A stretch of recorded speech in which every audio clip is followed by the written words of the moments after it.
Good morning students, welcome back. I am Bhavesh Sharma, your accounts teacher. So students, today we start our first book and the name of first book is Double Entry Bookkeeping, Accounting for Not-for-Profit Organization and Partnership Firm. This is our first book and the name of first book is Partnership. Okay, and the topic is Accounting for Not-for-Profit Organization and Partnership Firm.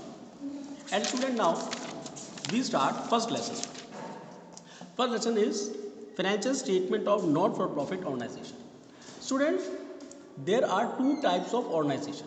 First is profitable, second is not for profitable. Profitable organizations are those organizations whose main aim is to earn money or profit, whether sale of goods or services. Okay. Second is those organizations whose main aim is not to earn money or profit, known as not for profit organization. It means बच्चों कुछ ऐसे institute और organisation होते हैं जिनका main purpose होता है सिर्फ और सिर्फ प्रॉफिट कमाना, चाहे वो गुड्स को सेल करें, आप किसी सर्विस को सेल करें या सर्विस को किसी को वो प्रोवाइड कराते हैं, किसी भी कंडीशन में अगर वो प्रॉफिट कमाते हैं, अर्न मनी करते हैं, तो वो ऐसे होते हैं हमारी कंपनीज और इंस्टीट्यूट और ऑर्गेनाइजेशन को हम कहते हैं profitable organisation. For example Reliance, Tata, Videocon, LG, Philips etcetera. ठीक है, ये सब कंपनी किसी ना किसी प्रोडक्ट में डील करती है, उसको सेल करती है और उसके अगेंस्ट में जो अमाउंट उनको रिसीड होती है वो उसे अपने प्रॉफिट में काउंट कर लेती है. ओके. सेकेंड हैंड पे हमारे पास ऐसे इंस्टीट्यूट और ऑर्गेनाइजेशन होते हैं जिनका main purpose, whose main purpose is not to earn money और प्रॉफिट. ठीक है, they provide only social service.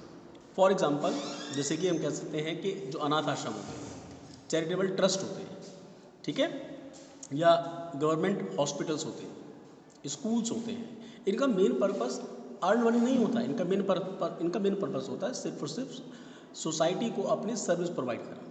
Okay. सो आज हम इस चैप्टर के अंदर ये स्टडी करेंगे कि financial statement of not for profit organisation. It means not for profit organisation का शॉर्ट फॉर्म हमारा होता है एनपीओ. ठीक है, तो आप इसे शॉर्ट में एनपीओ भी हमसे कह सकते हैं. सो एनपीओ के बारे में क्या कहते हैं, तो NPO means those organisation whose main aim is not to earn money और profit, they provide only social service known as not for profit organisation. It means NPO.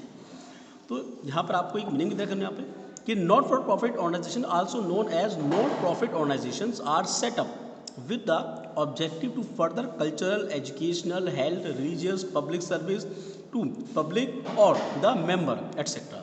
Not with the purpose of earning profit. It is a main point. इनका main purpose जो है वो earning profit नहीं होता.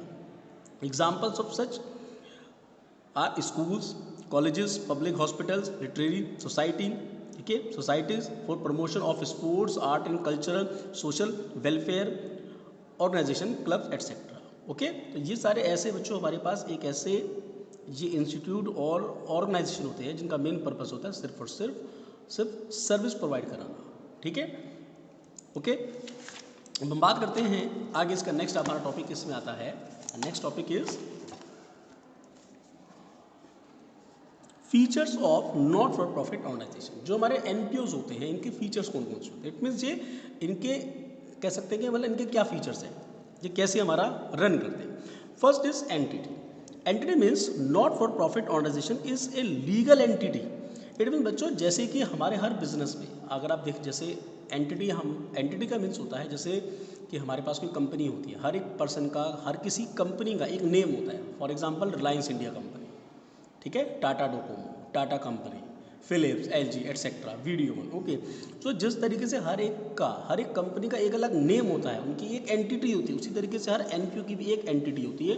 और वो entity जो है not for profit organisation is a legal entity separate from its promoter. It means मान के चलिए अगर 4 to 5 लोगों ने मिलकर अगर कोई हॉस्पिटल खोला तो हॉस्पिटल अलग है, ठीक है, और उसकी एंटिटी उनकी अलग है. इट मीन्स ओनर जो है वो डिफर है फ्रॉम इट्स इंस्टीट्यूट.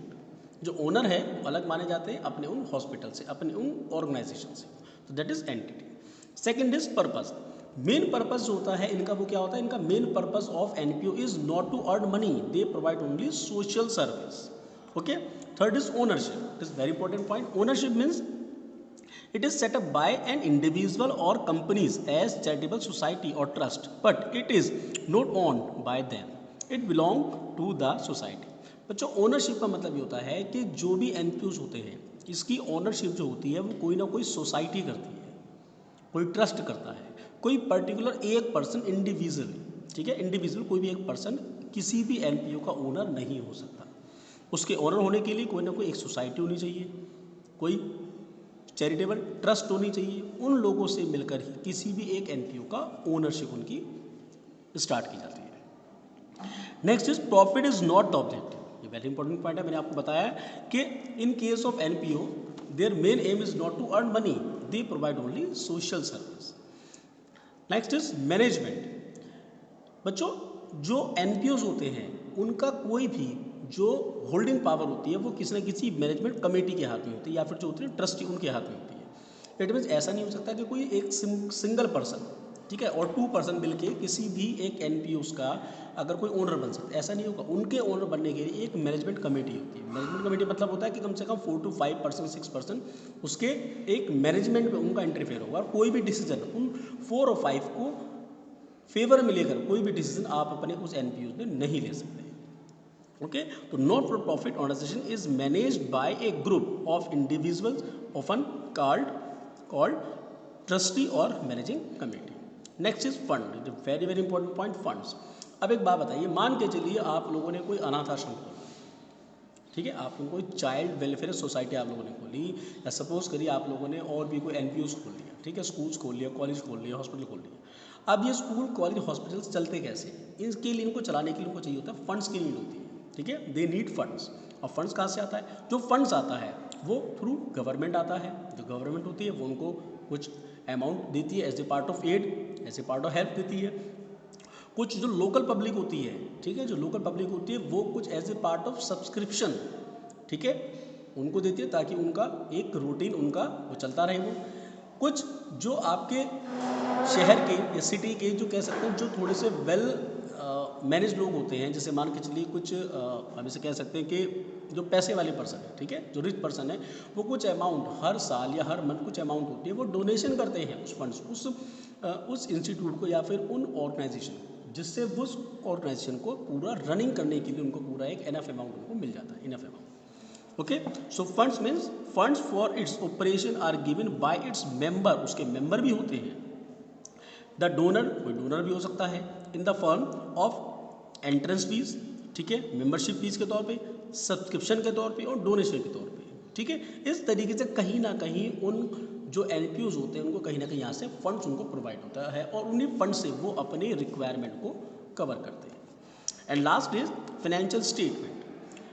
बच्चों जिस तरीके से जो हमारी कंपनीज होती हैं, जैसे आप लोगों ने 11th में पढ़ा था, ठीक है, you have already read in 11th standard, in A company prepare 3 types of account. First is trading account, second is profit and loss account, third is balance sheet. Okay, but in case of NPO, ठीक है, in case of NPO they don't prepare the trading account, profit loss and balance sheet because their main aim is not to earn money or profit, their main aim is to serve to society. Okay, so a NPO, कोई भी अगर आपका NPO होता है, ठीक है, कोई भी एनपीओ है तो वो अपने पास 3 तरह के अकाउंट्स बनाता है, मेनली 2, जैसे first is receipt and payment accounts, second is income and expenditure account and third is balance sheet. Okay, जो एनपीओज होते हैं, चाहे वो स्कूल हैं, कॉलेजेस हैं, हॉस्पिटल्स हैं, जो भी है, वो अपने पास ट्रेडिंग प्रॉफिट नहीं बनाते हैं क्योंकि उनको ना तो किसी गुड्स को उनको डील करना है। ओके, तो वो सिर्फ ऐसे में बनाते हैं receipt and payments account, second is income and expenditure account and third is balance sheet. Okay student, तो आज हम लोगों ने पढ़ा कि meaning of NPO, okay, NPO का मीनिंग क्या होता है, और फिर हम लोगों ने देखा कि एनपीओ के जो फीचर्स होते हैं वो क्या होते हैं।